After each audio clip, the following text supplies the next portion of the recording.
Hello, this is what apparently is a full sun, beautiful blue sky day is, according to the Met Office. I don't know why they're so wrong these days, but can you see? I can't even see the sun, let alone it being a full sunny day. Anyway, so another happy topic is young people. 1 out of 4 young people are saying that they are considering dropping out of work to live off state benefits, and I think about 20% unemployed in the UK, one of the lowest employment figures in Europe, and apparently a lot of it's down to rocketing mental health problems, depression and anxiety.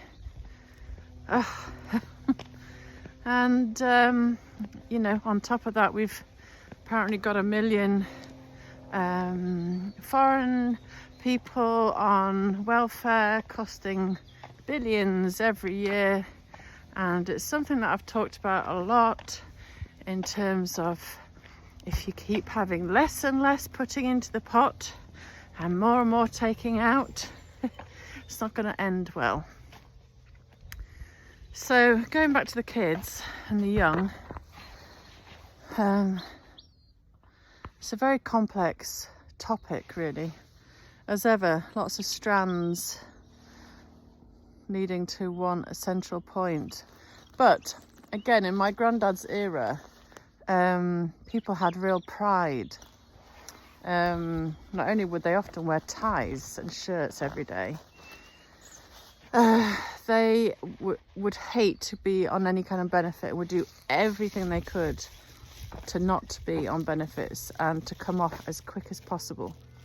But they were also living in a time where there were a lot less people and a lot more jobs and opportunities, and things didn't cost an insane amount. And kids at schools were taught resilience and patriotism and Christian conservative values. Kids were outdoors a lot and using imagination, playing in trees, falling off trees, all sorts of stuff. Obviously you had the war, and people young would be running to go sign up to defend their country. Very few would not do so, and most didn't give it a second's thought. They had such commitment to their country and community.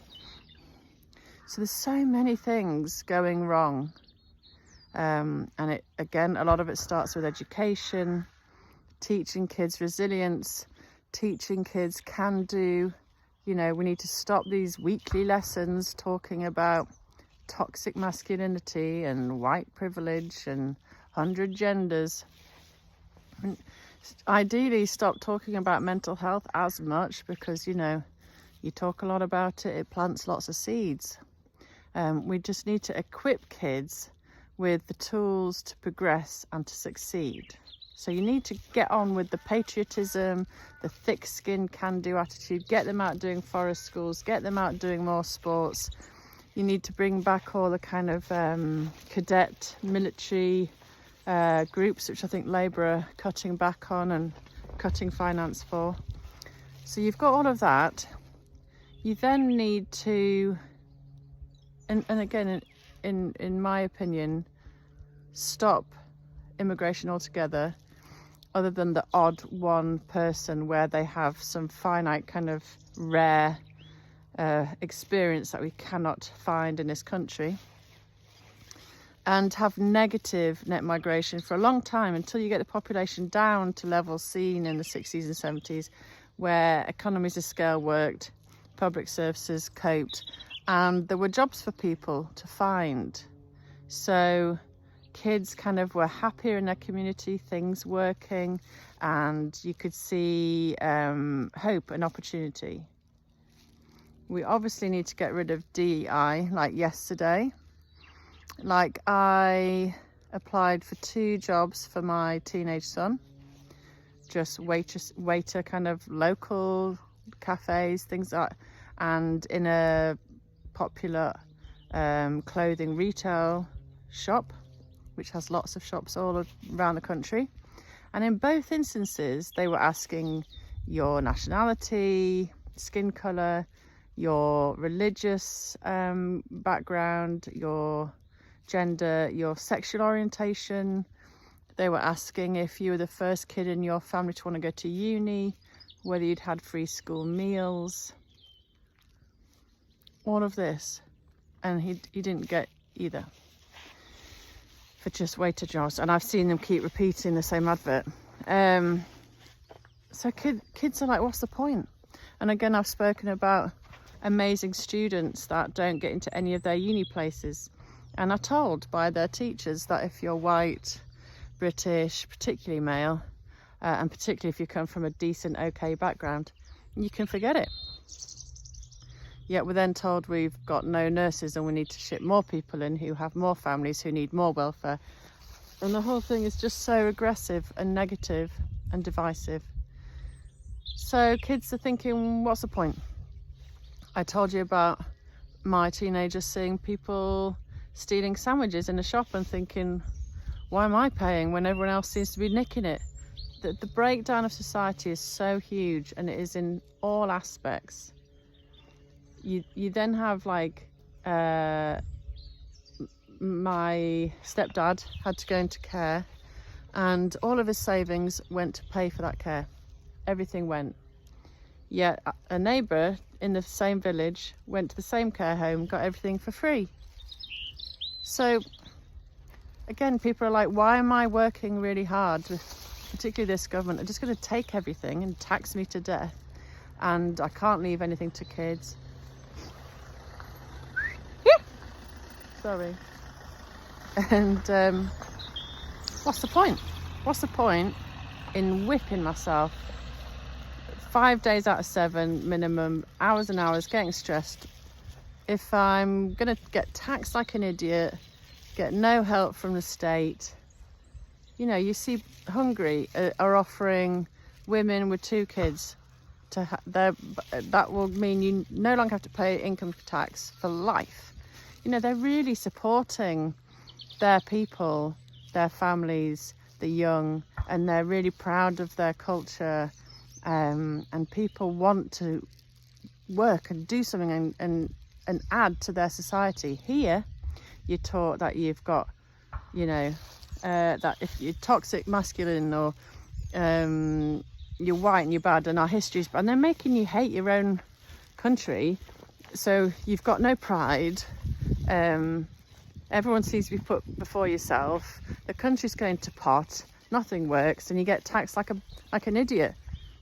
None of it's rocket science, is it? We need hope. This is why a lot of the kids like reform, because they're upbeat, they're bouncy, they're patriotic, they're no nonsense, they're putting British people first. So kids are like, yeah, reform are the only ones that are here who are giving kids hope, aspiration, saying you will have a place in this country, we will look after you, we will put you first in your own country, we will kind of celebrate our culture and make everyone feel good and bring people together. Like, it's really not rocket science. So you need to work on schools making kids feel good about themselves and their country. You then need to sort your economy out so you've got jobs, stop lambasting little independent businesses and free all of that up so there's more employment for everybody and a feel good in the economy. And then just, you know, support our culture, support our history, bring everyone together, make everyone feel good, make people want to be a good citizen, want to contribute to their society. If they see the roads are all clean and well looked after and there's no litter, they're going to want to be better themselves. The whole thing is all connected. You know, the place is a mess, things are broken, and people feel the same. It's all connected like a web. And whether you believe there's people planning, whatever, it does feel like that web has had each line snipped so that there's basically no support, no strength, and everything is crumbling. And it would be really easy to sort. It would take minutes to put all of this together and for it to start working that wheel again, because at the minute the wheel is completely stuck. It just needs oil and a little push, and all these things would rapidly change for the better. But, you know, we just need people who've got some nous, you know, some intelligence and a real want to see this country succeed. All of these things are linked. And you start putting them back together and we'd find this country would be in a great position with such little time.